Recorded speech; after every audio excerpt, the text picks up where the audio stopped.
ثانی زہرا ام المصائب، فاتح شام رازدار امامت، حضرت سیدہ زینب سلام اللہ علیہا، حضرت سیدہ زینب سلام اللہ علیہا۔ سامعین محترم، حضرت سیدہ زینب سلام اللہ علیہا کے والد گرامی حضرت مولا علی شیر خدا کرم اللہ وجہ الکریم ہیں، اور آپ کی والدہ محترمہ سیدہ کائنات سیدہ فاطمۃ الزہرا سلام اللہ علیہا ہیں،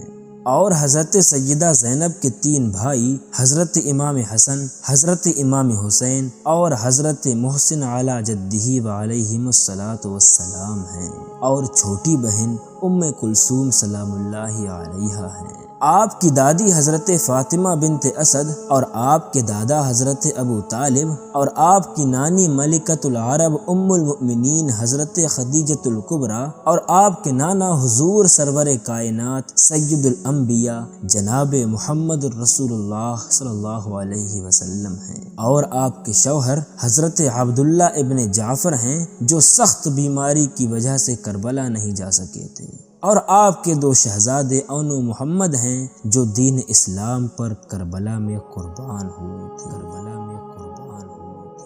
سامعین، حضرت سیدہ زینب سلام اللہ علیہا کی ولادت باسعادت 5 شعبان کو 1 ہجری میں حضور صلی اللہ علیہ وسلم کی حیات طیبہ میں مدینہ منورہ میں ہوئی۔ جب سرکار دو عالم صلی اللہ علیہ وسلم کو سیدہ زینب کی ولادت کی خبر دی گئی تو آپ حضرت سیدہ فاطمۃ الزہرا سلام اللہ علیہا کے گھر تشریف لائے۔ حضرت علی نے آپ سے پوچھا، یا رسول اللہ، اس بچی کا کیا نام رکھا جائے؟ سرکار دو عالم صلی اللہ علیہ وسلم نے فرمایا کہ میں خدا کے حکم کا منتظر ہوں۔ اتنے میں حضرت جبریل امین حاضر ہوئے اور عرض کیا، یا رسول اللہ، اللہ تعالیٰ نے بعد درود و سلام کے فرمایا ہے کہ آپ اس شہزادی کا نام زینب رکھیں، کیونکہ لوح محفوظ میں اس بچی کا یہی نام ہے۔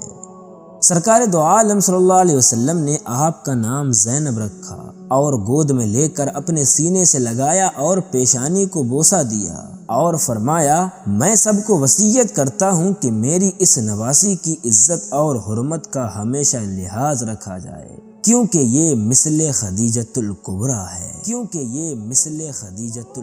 ہے، حضرت سیدہ زینب کی تعریف و توصیف میں زبان و قلم دونوں قاصر ہیں۔ آپ نے کربلا میں اتنا بڑا کام انجام دیا ہے کہ رہتی دنیا تک اس کی مثال نہیں مل سکتی۔ جس طرح حضرت امام حسین نے اپنے سر کو کٹا کر اسلام کی حفاظت کی اور پرچم اسلام کو بلند کر دیا، اسی طرح سیدہ زینب نے شام کے دربار میں اس بدبخت کے سامنے کہ جس بدبخت کو دیکھ کر ہلاکو، چنگیز اور ہٹلر جیسے بھی شرما جائیں، ایسے زبردست دہشت گرد کے سامنے حضرت بی بی زینب نے اپنے خطبے سے اس دہشت گرد کی ساری دہشت گردی کو خاک میں ملا سامعین، حضرت سیدہ زینب حضرت مولا علی کرم اللہ وجہ الکریم کی خلافت کے زمانے میں کوفہ کی عورتوں کو تفسیر قرآن بیان فرماتی تھی۔ آپ فصاحت و بلاغت اور زہد و عبادت میں اپنے باپ اور ماں کی طرح تھیں، اور جب تک حضرت امام زین العابدین بیمار رہے تو حضرت سیدہ زینب ہی شریعت کے ہر مسئلے میں اپنا حکم جاری فرماتی تھیں۔ آپ حضرت علی شیر خدا کی ایسی بہادر بیٹی تھیں جنہوں نے مصائب کے پہاڑ برداشت کیے اور کسی بھی جگہ پر صبر کا دامن نہیں چھوڑا، اور ہر حال میں اللہ تبارک و تعالی کی رضا پر راضی رہیں۔ جب حضرت امام حسین علیہ الصلاۃ والسلام میدان کربلا میں یزیدیوں کے نرغے میں جانے لگے تو اپنی بہن حضرت سیدہ زینب کو کہا کہ اے زینب، ابھی تک اس قافلے کا ذمہ دار میں تھا، مگر اب میرے بعد اس نورانی قافلے کی ذمہ دار تم ہو۔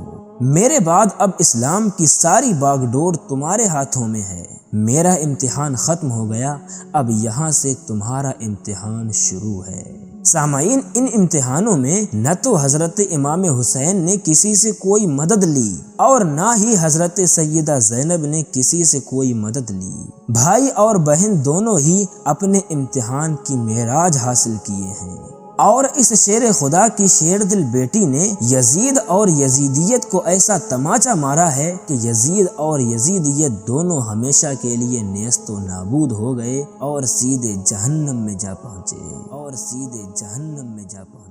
حضرت شاہ عبدالعزیز محدث دہلوی رحمۃ اللہ علیہ اپنی مشہور کتاب سر الشہادتین میں فرماتے ہیں کہ حضرت امام حسین کی شہادت اور شہادت کی تکمیل جناب زینب اور ام کلثوم سے ہوئی۔ ان دونوں بہنوں کا صبر و استقلال درجہ کمال کو پہنچا ہوا تھا، اور سب سے بڑی بات یہ کہ واقعہ کربلا کی عظمت و شہرت جو اس زمانے میں ہوئی اور اس زمانے میں ہے اور ہر زمانے میں ہوتی رہے گی، وہ حضرت سیدہ زینب کے خطبات اور کردار کی وجہ سے ہوگی،